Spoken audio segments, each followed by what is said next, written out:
Chào mừng các bạn quay trở lại với channel với Tổ chức Official. Hôm nay mình chia sẻ với các bạn cách để tạo ra những video nhạc bằng AI đăng lên kênh YouTube cũng như là TikTok hoặc là kênh Reel Facebook cho các bạn xây kênh. Thì ở đây các bạn thấy là đây một số kênh là hoàn toàn AI á.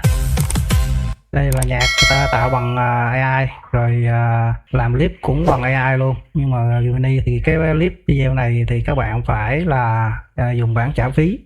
Phải đúc hình nhân vật nó xuyên suốt luôn, nó là giống hệt nhau. Rồi những kênh dạng này thì chỉ cần các bạn tạo nhạc xong các bạn lồng nhạc vào và đăng lên thôi, hoặc là tấm hình ảnh, nhưng mà các bạn phải cho động ha, làm những video short, video ngắn. Đang rất là thu hút nhiều kênh làm dạng này. Chẳng hạn như đây các bạn thấy nhập cánh phương đó, mặc dù tấm hình nhưng mà các bạn phải làm cho hiệu ứng vào edit video bằng CapCut á, CapCut Mobile hoặc là CapCut PC, thì các bạn sẽ làm cho cái ảnh nó những hiệu ứng cho nó chuyển động ha, không có để cái ảnh đứng im. Bây giờ đứng im là không được, nó bị quét á. Đó, để các bạn xây kênh Reel, xây kênh TikTok, YouTube, các bạn up một lên 3 nền tảng luôn ha.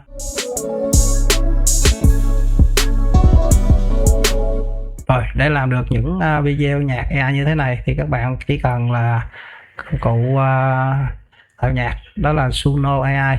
Đây là hoàn toàn miễn phí. Các bạn sẽ viết lời bài hát, rồi cái form để tạo nhạc, giai điệu cũng như là như thế nào các bạn đang lên đây rồi các bạn sẽ tạo.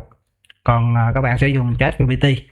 ChatGPT thì các bạn chỉ cần viết đơn giản là ví dụ như viết cho tôi tạo form để dùng Suno AI tạo nhạc với thể loại nhạc là ví dụ như bolero, rồi trữ tình, thì giọng nam giọng nữ gì đó như thế nào thì các bạn tùy chỉnh.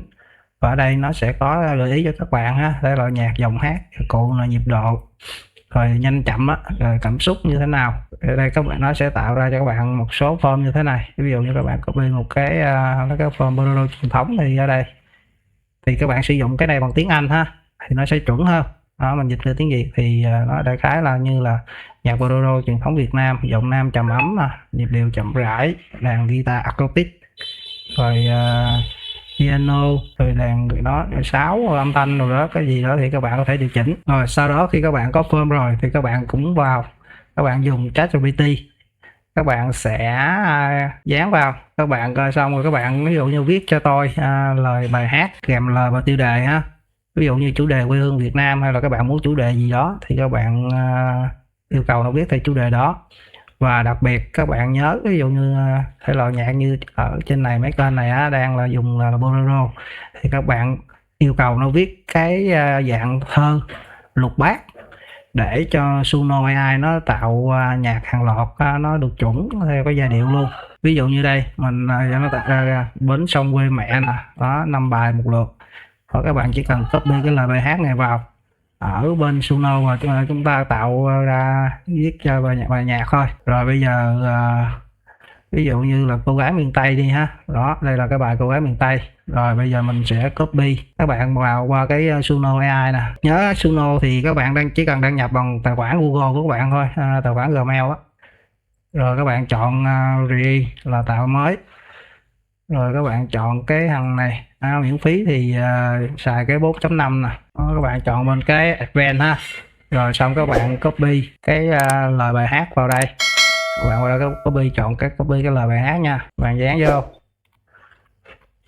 Rồi cái phần style này nè là cái form nhạc đó, các bạn sẽ copy cái phần nhạc, cái phần form này đây. Đó, các bạn copy cái này vào ha, dán này vào.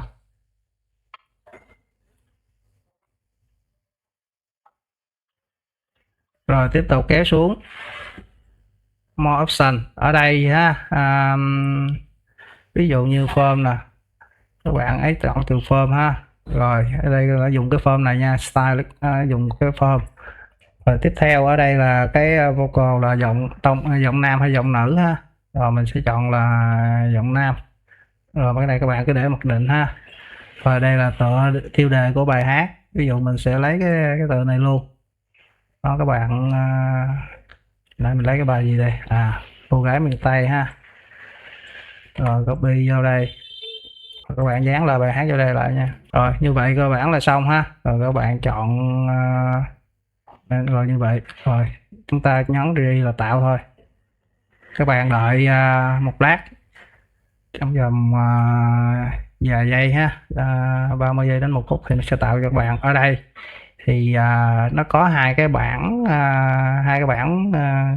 gợi ý tự nó ấy thêm nè, có nghĩa là chi tiết hơn á thì các bạn phải dùng cái bản Suno mà trả phí á, thì các bạn mới tải được ha.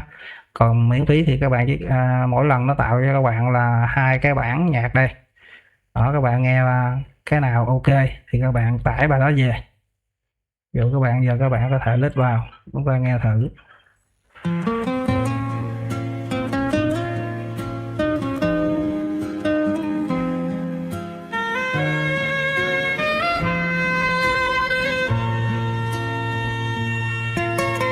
Em đi giữa nắng ban mai, Nó hát y như cái theo nè. áo ba trắng tóc dài nhẹ bay như. Rồi đây rồi các bạn muốn tải về thì các bạn chọn cái download và chọn MP3 audio nè, download away ha. Rồi như vậy các bạn sẽ tải về.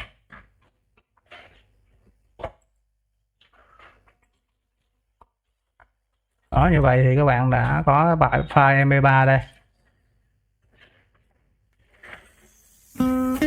Đậm say bao người giống em. Bài này nó dài tới mấy phút luôn đó, 3-4 phút, 4 phút mấy.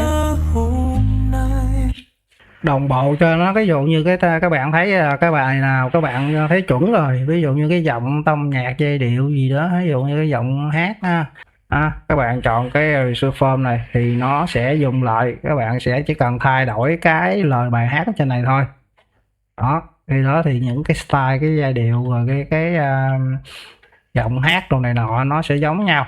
Đó, các bạn chỉ cần thay đổi lời bài hát rồi tựa đề ha. Rồi các bạn cứ làm như vậy, một ngày là miễn phí. Ở đây nó sẽ cho các bạn tạo 10 bài. Đó, các bạn tha hồ một bài rất là dài, các bạn cắt ngắn ra vài giây đó, cái khúc nào hay á, điệp khúc nào hay á, thì các bạn tạo clip.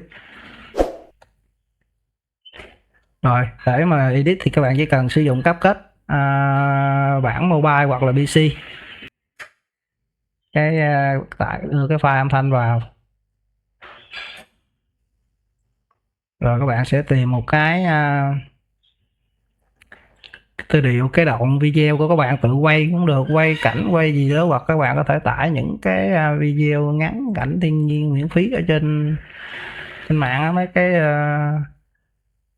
ví dụ như những cái ảnh cảnh rồi đó rất là nhiều trên Pinterest á.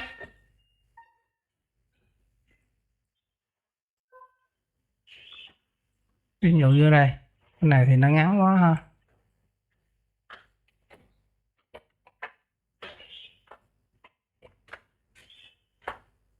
Các bạn muốn lấy khúc nào, lấy khúc có lời bài hát thì các bạn chọn khúc có lời bài hát, các bạn chỉ cần ghép thôi.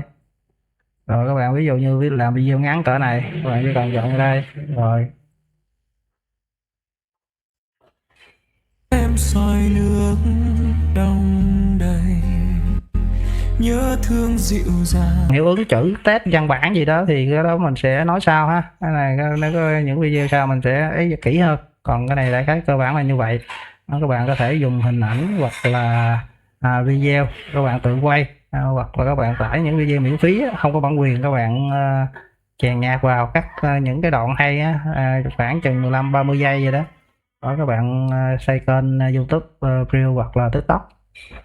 Rồi các bạn ấy thì các bạn bấm xuất thôi, các bạn xuất 1080 nè, độ giải Full HD. Đó, như vậy thì các bạn sẽ xuất thôi, rất là đơn giản ha.